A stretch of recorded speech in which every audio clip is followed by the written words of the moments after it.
Hi there. Welcome to geometry class. I hope that I can answer some questions for you. I'm Mrs. Dickson, and I just wanted to go through and show you how Google Classroom works, kind of what I'm doing with grading and PowerSchool updates and that sort of thing. So one of the things I wanted to mention first is about PowerSchool. And in PowerSchool, which I'm not in right now, this is Google Classroom, but in PowerSchool, I am updating that on a weekly basis. Mondays and Tuesdays are my days to do that. It takes a long time to do just because now we have a lot of assignments and I'm letting kids do stuff from, the first week. So I have to go check that and follow up and make sure I get all that entered. So it's a lot of assignments to look at. So because of that as well, I'm not really able to do any updating on any other days. If I can and it works out and it's easy and a kid emails me, I do it. But usually as a general rule, it just has to wait till I do it all at once on Mondays and Tuesdays. In PowerSchool, the other thing I wanted to mention was that zeros are zeros that can be made up. But then if it's just empty, an empty cell, that doesn't mean it's a zero. It just means I haven't gone through and looked to see who's turned it in and who hasn't yet.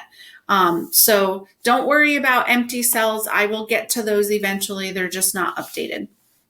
Okay, so Google Classroom. If you go into Google Classroom, this is the stream. You have the stream and the classwork that you're going to be using. And in the stream, there's just general updates here. I said that PowerSchool was up to date. This one was, the kids had to watch this retake video if they wanted to do the retake on the first quiz, just because it explained a lot of things about it. Here was a video that I made. A student had sent me some snapshots of questions that they were having trouble with. So I explained them just like I'm doing now in a Screencastify. And I did the problem and I took a picture of it, had it on my screen and explained it and sent that video to the kids. So I've been doing a lot of that. If you need that help, that's my favorite thing to do.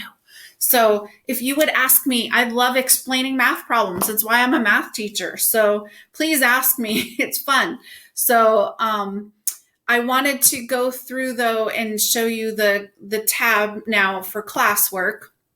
And in that tab, you can see we have the big topic, which is each separate week. So you can go, way back here to the beginning of school.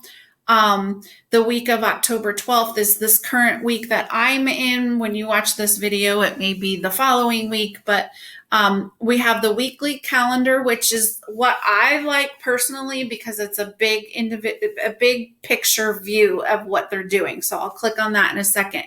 When I break out each separate activity, there are 4 of them. The kids can go here. Some like the calendar, some like it here. All the same information is in both. So it doesn't matter. It's kind of their preference. If you click on the weekly calendar though, you'll see I have those same 4 activities just listed here, just to give that overview of what the week's going to look like. And then if you click on that, which I really don't need to open because I already have it open, here's that calendar for that week. You can see we have 4 activities, 1, 2, 3, 4. Each one, if kids just liked the calendar, that's all they would need because everything that's here is the same as what I put in each individual task for the assignments. So here's all the links and the directions. They're watching videos. Then they go to big ideas on the next day because we're just trying to save them a little bit of time, not put so much in one day. And then here we start lesson 2. The videos are all the instruction that I would be doing in class. It's a little different. We don't have that interaction back and forth. I don't get a feel for, oh my gosh, they all have blank stares on their faces. I think I need to do this differently. So yes, it's different, but it's the general lesson of what we would be doing in class. So it is there. Down here, this is in case kids want a textbook.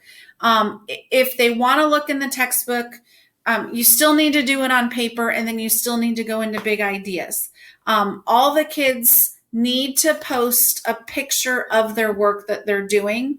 And then they get all the feedback in big ideas because it tells them if they're right or wrong. I can't possibly do that in a reasonable way for 150 kids, especially virtually. So it's beautiful that Big Ideas does that, and they get that feedback right away. And if they're getting stuck and not understanding, that's when they need to go ahead and email me so I can help them through and not get too frustrated. But it does say here, you will need to turn in a picture showing your work for each Big Ideas assignment. Use the turn in button in Google Classroom. So what they would do, if as a parent, you can go like click on this lesson, you'll see that all the stuff they need is there. It looks different, but they have a turn in button and they have a way to upload a picture of their assignment. So if you want to look in Google Classroom and see that they did it, don't just see that they turned it in, because they can click that button whether they do the assignment or not. So they should have a picture of the work that they did. And if that's there, it makes sense that it's clicked, and they turned in. On this day. So this one, yep, they're going to go into Big Ideas and they're going to do it. And this is where the picture for lesson 2-1 would be. Okay. This one, they're supposed to take notes. So they can put a picture of their notes in here. So anyway, that's the general idea for that. Just to clarify, if I wasn't real clear about it, Big Ideas, well, let me go there. I forgot I had that tab open. So they're going to see, if you go into Big Ideas, so they're going to go in through ClassLink. Here's the Big Ideas icon. And then it opens up again. It looks different for the kids than it does for me. But they'll have some tabs. If there's an assignment that's an old one and it's overdue and they haven't done it, it won't be here, but there's another tab that they have that says overdue. I don't know if it says overdue. I forget what it says. Kids have told me, and I can't keep it straight in my head because I'm a visual person, and they've told me, not shown me. So in any event, this is kind of what it will look like. Current ones will be in this tab. I just want to address real quick late work. I know I touched on it, but I am accepting work. I don't have a deadline right now. I mean, I'm giving them deadlines so they don't have 30,000 assignments to do, by the end of January, all at once. So weekly, cutoffs for things. But I know life is crazy right now, different family situations, internet situations. I'm being flexible. So I want you to get the work done. We're redoing tests. We're redoing quizzes. If kids email me and follow up on that, they can retake stuff. So I'm trying to just be super flexible and let kids do what they need to do at their pace to get a passing grade. So it might be a work in progress. You might say I for a little while for incomplete till all of that gets caught up and it gets done. But in my head, I don't think very many people, if any at all, are going to have an incomplete for this class. So we are going to get you, if you put in the work, we're going to get you there. Okay. So anyway, I hope that helps. Please email me if you have any more questions, and have a great day. Bye.